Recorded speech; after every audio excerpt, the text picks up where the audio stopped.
Assalamu alaikum students. Welcome to the computer class. I am your teacher Aisha Anwar. I hope all of you are fine and doing good with your studies.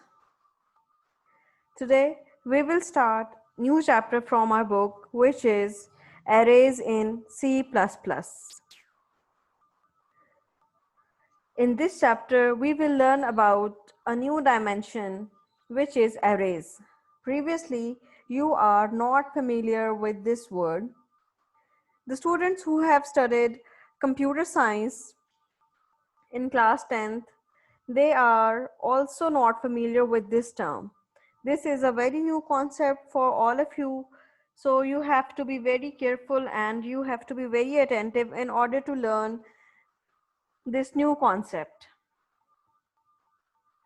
In this chapter, we will learn about the arrays, that what are the arrays, why are they used, and how can we manage the arrays. And in the end of this chapter, we will learn about the strings. So this is the content of your chapter that we will be covering. In the first portion, we will be discussing about the introduction to the arrays, that what are the arrays, how can we define them. We will study about the concept of an array, then we will learn how to declare an array, how can we initialize an array, and we will learn different programs that uses arrays. Then the size of function. This is the first part of your lecture and all of these things will be covered in today's lecture. In next lecture, we will cover about the two-dimensional arrays, and again we will learn the same things. How can we define and initialize a two-dimensional array, and how can we access the 2D arrays. In third lecture, we will study about the strings, that what are the strings, how can we define these strings, how can we initialize the strings, and in the last portion of the lecture, we will cover about some commonly used string functions.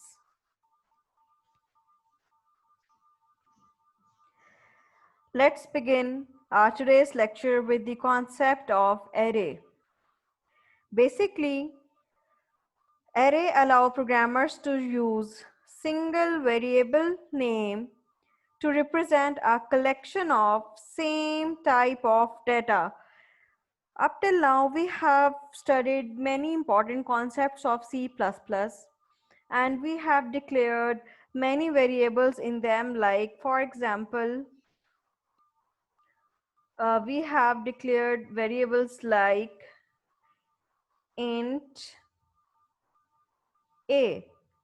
This int a shows that a is the variable name which is of data type integer, but this variable is the single variable which stores only single value in it.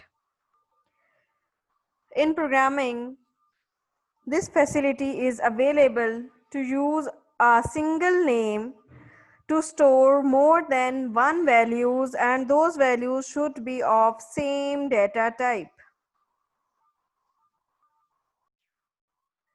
Here we need to understand one thing, that we can store only same type of data in array type variables. So what is the purpose of arrays? Why do we need to use arrays in program?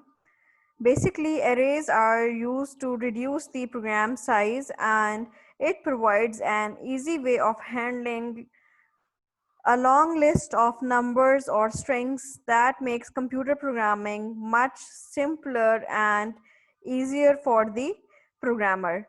So if we use the arrays in our programs, it will reduce the program size, and definitely it will provide an efficient and easier way to write the programs which contains a lot of variables in form of numbers or strings.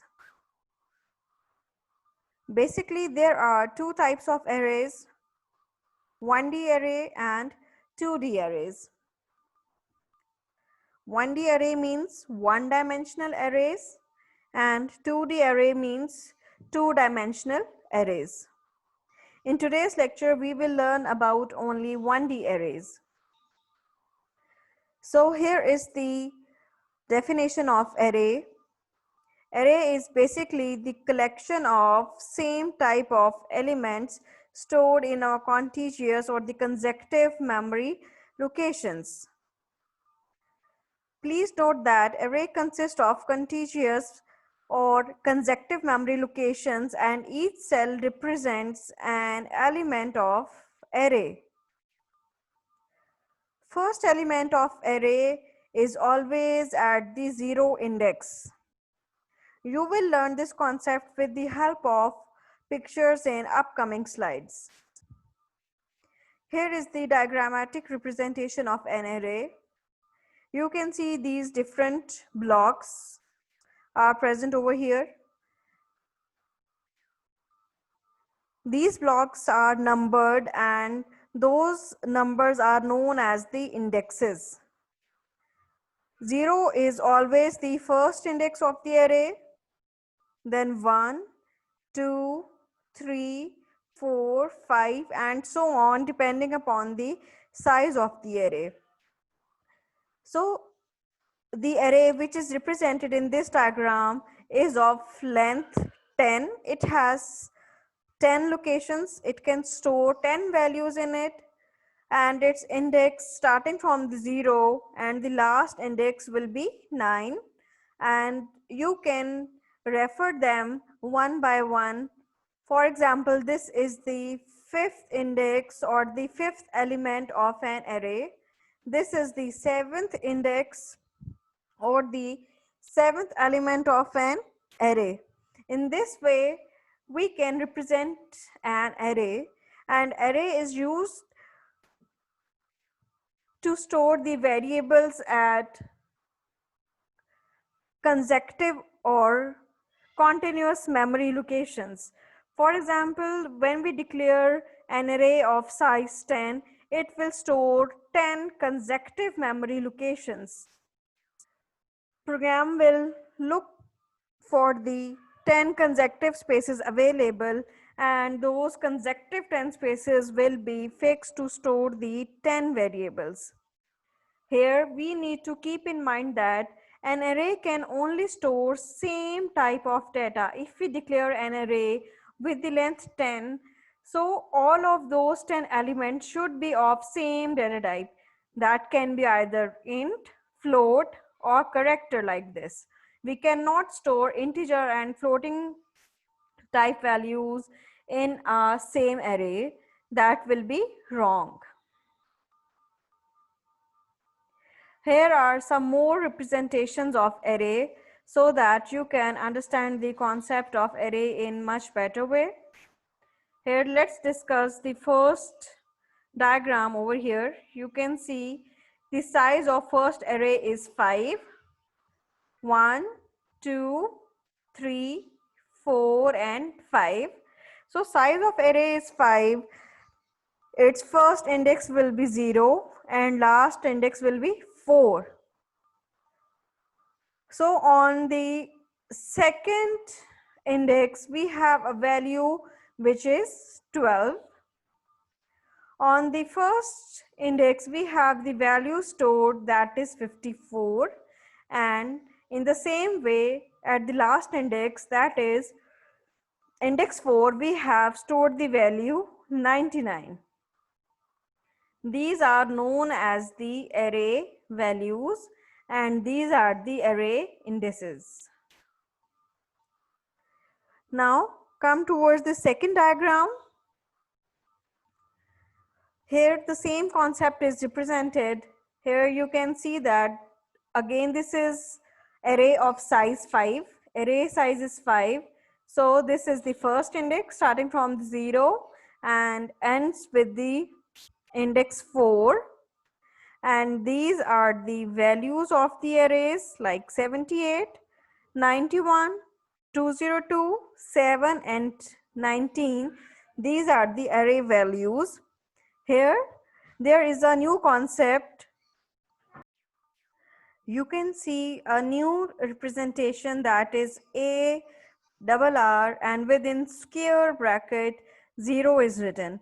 So the first one, ARR, is the name of the array, and this 0 indicates the first location or the index. So on the second index of the array ARR, we have the value 202. You need to learn that we represent the indices with this.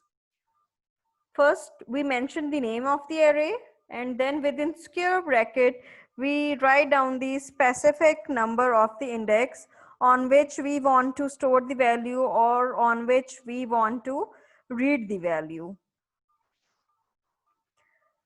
Here is the way how we can declare an array. To declare an array, we mention three things. First of all, the type of elements, that what type of elements that array is going to store, either integer or float like this.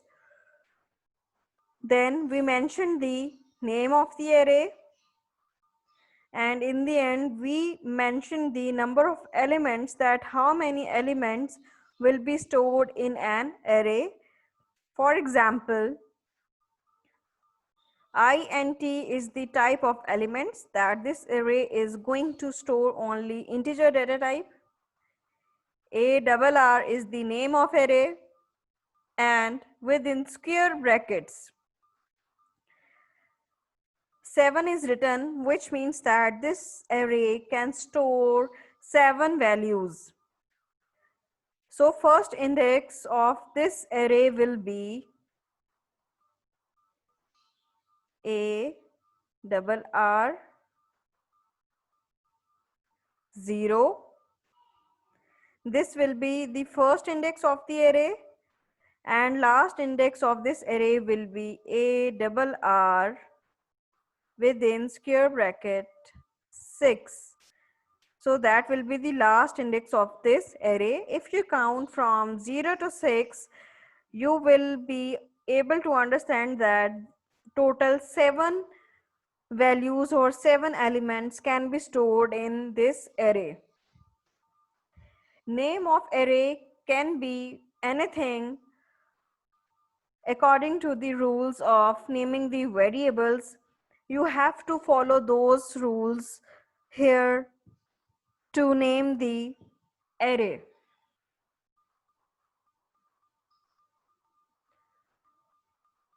Here are some other ways of declaring an array. We can declare an array by specific or by specifying size like this. Int array ARR1 within the square bracket 10 is mentioned. So it means that we have named array ARR1 and the size of the array is 10, and the type of data which it will be stored is the integer. Here is an other way of declaring an array. You can see that here we have declared the variable int n is equals to 10, and in the second line int ARR2, and within the square bracket n is written and n has value 10. So 10 will be passed over here. So another array will be created of size 10. But normally we don't use this type of notation. We use this type of notation to declare an array.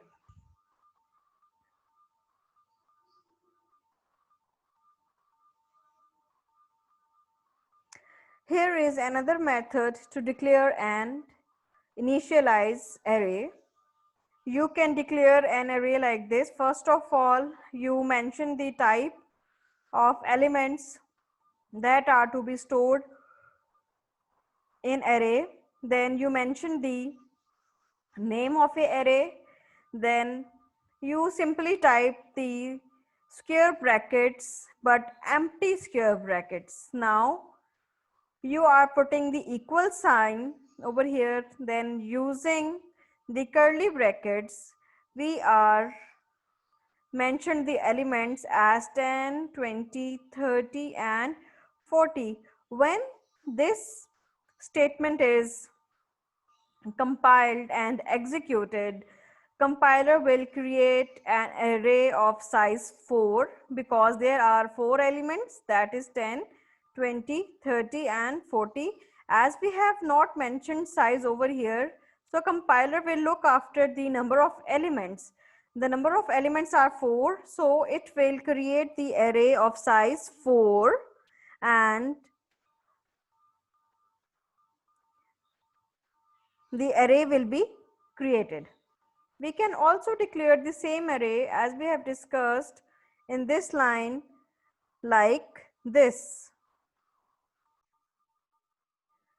The only difference between these two methods is here size of array is mentioned as 4 and here no size is mentioned. Only the difference is that, but you it's not necessary to mention the size of the array. If you don't mention the size of array and you are mentioning the elements within the curly bracket, so compiler will automatically create an array with the sizes according to the number of elements mentioned within the curly brackets. These two statements are same, which means that you can mention the size of the array and you can skip the size of the array, but both of these statements are equivalent and will perform the same task when executed.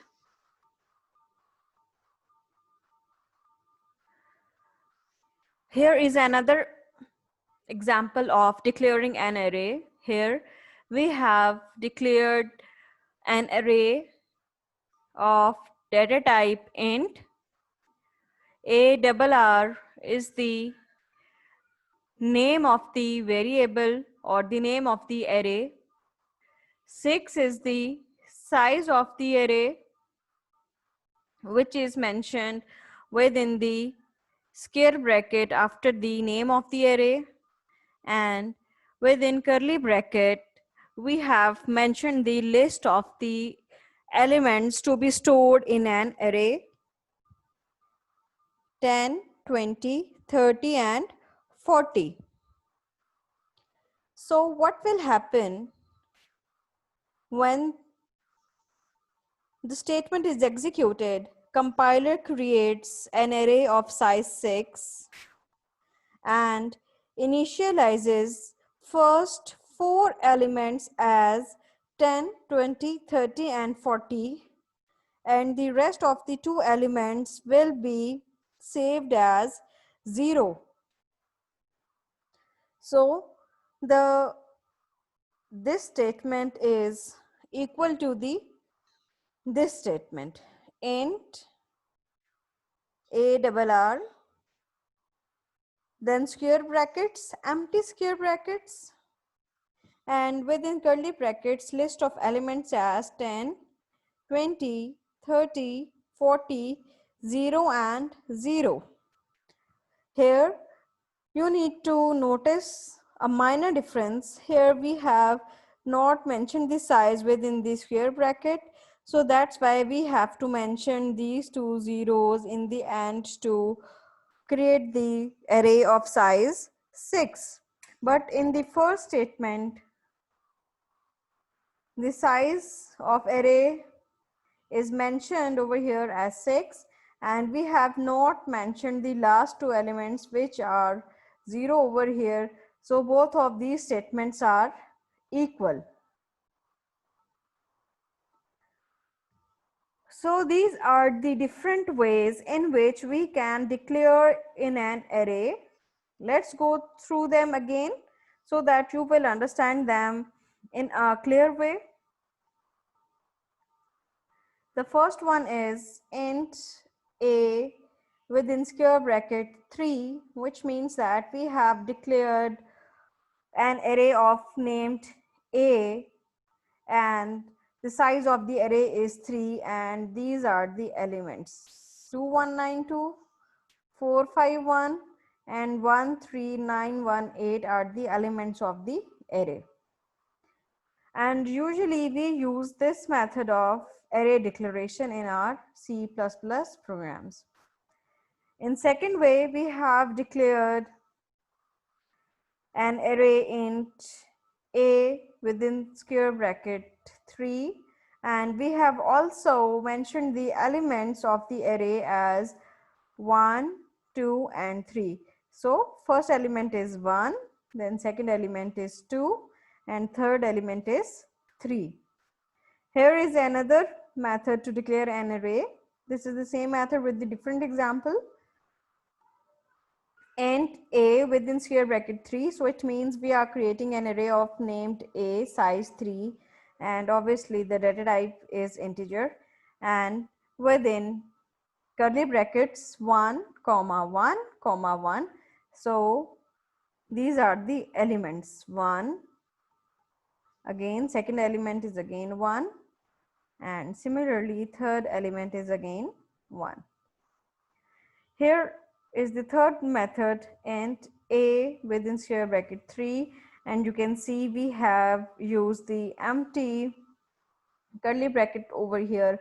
It means that system will declare the array named a of size 3, but it will initialize all the values as 0 because we have not mentioned any value within the parentheses or within the curly brackets over here. Now here another example, int a of size 3, and you can see that we have assigned a single 0 over here. So this type of array will be declared contain all the values as 0. Now we have taken another example, int a of size 3, and we have passed 1 within the curly bracket. So you can see first element of array is 1 and rest of the two elements are assigned as the 0. Now there is another method to assign or to declare an array. Like first of all we mentioned array type.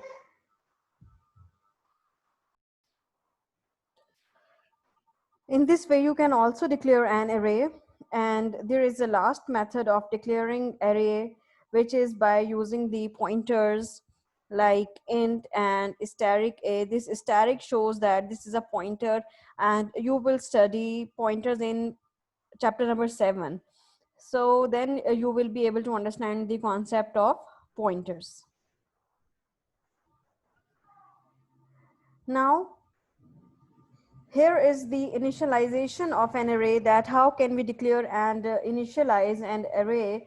So this is the same method that we have already discussed in our previous slides, that here first of all we have to mention the data type of an array, then the name of array, and after that the size of the array in the square brackets. Please notice that these are the square brackets, no curly brackets and no simple parenthesis can be used. Now after this, within the curly brackets you have to assign the elements, or you can mention the elements within the curly brackets. When you mention the elements in the curly bracket and assign values to the array, that means the initialization of an array. Here is the example of array that we are going to discuss. Let's go through this example in order to understand the concept of array. At line number 7, this is the declaration and initialization of an array. The name of array is ARR, and it is of data type int, so that it can store only integer type values, and the size of array is 5. So it means it is an array which is capable of storing integer data type, and only 5 elements can be stored. And these elements are 45, 34, 65, 43 and 23. Please notice the syntax of initialization of an array within the curly bracket, and after the curly bracket there is a semicolon. Don't forget to put the semicolon in the end of this statement. Now there is a new concept for you. Whenever we want to perform any operation or any calculation on an array, we always use loops for it. And why do we use loop for it? Because we know that array contains multiple elements, and to access those elements we need to use an array in order to execute a set of statements again and again. For example, if we want to store the value in array, so there are two methods then. We can store those elements one by one, or either we can use those elements with the help of loops. We only need to execute loop one time and all the values will be stored in the array just by using a single loop. But if we will do this task on some other way, we will have to execute the statements again and again. Okay, now you can see there is a variable int total is equals to 0 and variable I is the control variable for the loop, and here is another variable named average. Now here you can see that we have started the loop from 0, and this is the loop condition, which is I is less than 5, and this is the increment for the loop, that is I plus plus. So it means that this loop will be executed 5 times starting from the 0 to the 5. And why we have started this loop from 0? Because we know that the first index of the loop of an array is always 0, then 1, then 2, then 3, and then 4. So that's why we have started the loop from 0, and we have ended the loop with the 4. Now here total is equals to total plus a double r array of I. When this loop will be executed, first of all value of I is equals to 0. So whatever is stored at 0 location will be added to the variable total. Then in next iteration the value of I is 1. The value which is stored at the index 1 will also be added to the variable total. Then in next iteration value of I is 2. Then whatever stored at the second index of an array will be stored to the variable total. In the same way, when the value of I is equals to 4, so it means we are adding the last element of the array to the total variable. So it means in this way we are adding the elements of the array. Now after adding all the elements of the array, here we have performed the calculation to find out the average. We have applied the formula average is equals to total divided by I, and in the end average will be displayed on the screen. So all the numbers that are stored in an array, their average will be calculated.